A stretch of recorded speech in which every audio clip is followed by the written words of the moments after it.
Hi everyone, welcome back to the channel. My name is Bryony and I'm one half of the Indecisive Readers. I did not intend to just disappear for 6 months, but I did and I'm very sorry, and I've wanted to get back for a while, so I'm filming a TBR today. We'll see. We'll see how long I keep this up. We'll see whether I do this TBR and I won't spend ages giving you lots of excuses. I'm just going to jump straight in. I'm hoping we get a bit more variety this time, but we will see.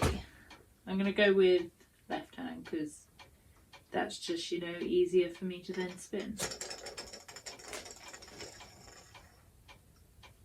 But it doesn't bode well. So for the first roll I got yellow and number 17, and for that I have Hani and Ishus Guide to Fake Dating. I thought at the start of the month I quite liked fake dating romances.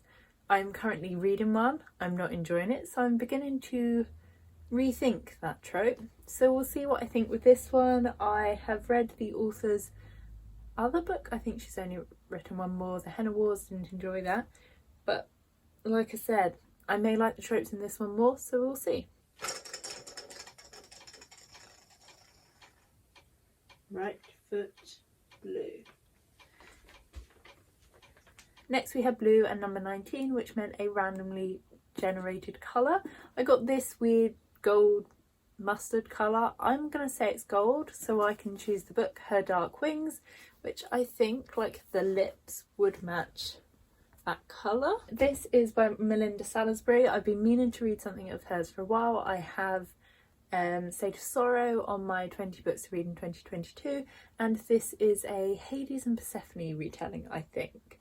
It's also very shiny, it's YA. She's going to be at YALC and it also doesn't come out until, I want to say Thursday. So I'm going to try and get it read, or at least most of it read over the weekend, so I can have the review out in time.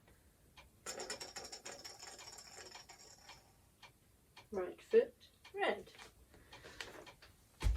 Next we had red and the number 20. That gives me Daughter of Darkness. And I was planning on reading this anyway, so that works out quite well. Again, I think the authors are going to be at YALC. A lot of my TBR this month is going to consist of authors that are at YALC. So I'm hoping to go and see, so when I'm travelling there, waiting there, I can read the books whilst I'm waiting. This is another retelling. I want to say oh my god, what's their names? It's the one that goes into the underworld to find his wife, and then he turns around and she dies again. It's them. Whoever they are, it's them. I'm very much looking forward to reading it. It's a Greek myth you don't hear a lot about. Samantha Shannon did retell this myth, sort of, in the Fourth Bone season, so I'm looking forward to reading another take on it. And finally, right hand red. Well, I made bad decisions today. Then the final roll I got was red again and the number 9. For that I had The Love Hypothesis, which is my other fake dating book. I was very hopeful for this. It has a fake dating. It has a demisexual main character in a romance, which I thought was going to be great. I was really looking forward to that representation being rated highly on Book Talk, but I'm 90% through the audiobook and I really hate it. So that's fun. Let me know if you would like a proper review of that, because it's annoying me. Then we go on to the rest of my TBR. I'm probably going to cover the YALC ones.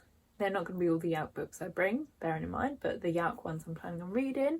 The first is Twin Crowns. I heard this described or sold as Princess Brides, Princess Diaries, Barbie Princess, all those kind of vibes in one book, so I'm very excited to read it. This is the Fairyloot exclusive, so it's obviously got a different cover, it's got stenciled edges.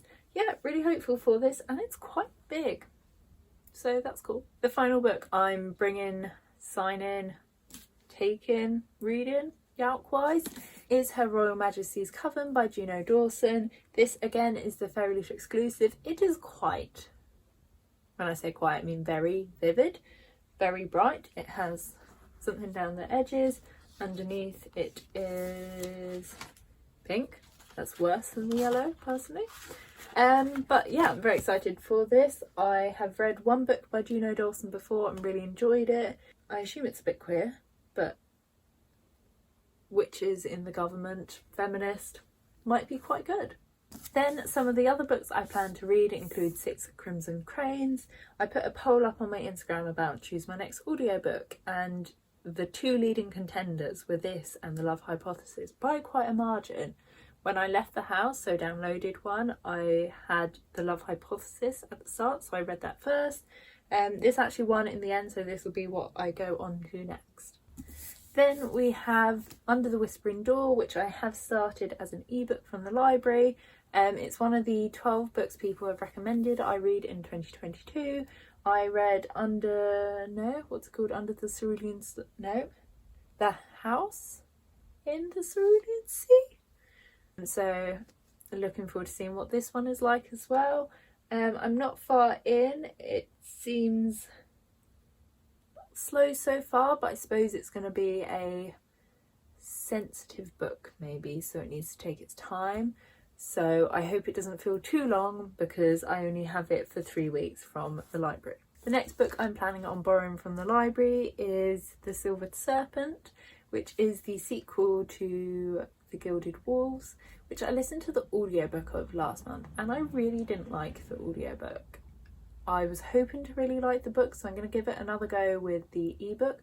Hopefully I get the ebook soon because Fairy Loot are doing like an exclusive edition, and I'd like to give it another chance before they go up, because I don't want to buy them if I don't like them, but I think I might like them, so I don't want to not buy them and then be tempted by all the people that sell it on for 3 times the price afterwards.